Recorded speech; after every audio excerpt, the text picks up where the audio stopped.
আসসালামু আলাইকুম রহমতুল্লাহ। আজকের গরম ভাতের সাথে কি খাবার থাকে একটু দেখি।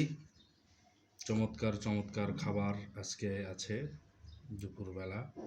দারুণ সিম এবং এর সাথে সিম বিচি আলু দিয়ে সুন্দর ভাজি। এরপরে চমৎকার একটা খাবার বন্ধুরা, এই যে দেখতে পাচ্ছেন, একটা কুমড়ো বড়ি বা কুমড়ো বড়ি বলা হয়। অসাধারণ টেস্ট। এটা রান্না করা হয়েছে ফুলকপি দিয়ে। এরপরে আছে একদম তরতাজা, দেখেন দেশি পুঁটি, কিন্তু বিশাল বিশাল দেশি ছোট পুঁটির ঝোল। সাধারণত পুঁটি মাছ আমরা ভাজি খাই বা খাই, কিন্তু যেহেতু দেশি পুঁটি একটু বড় বড়, এই জন্য আমরা একটু ঝোল।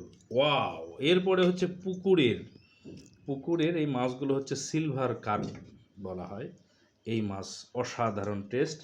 আজকে আমরা হচ্ছে মাছে ভাতে বাঙালি, তার সাথে সুন্দর সবজি এবং বিশেষ আকর্ষণ কুমড়ো বড়ি।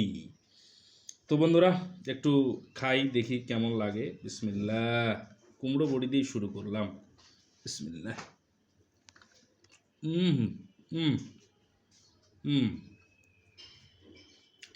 জব্বর টেস্ট। এই যে পুঁটি মাছ দেখতে পাচ্ছেন, পুঁটি মাছটাও কিন্তু সাধারণত পুঁটি মাছের ঝোল হয় না, পুঁটি মাছ একটু টেস্ট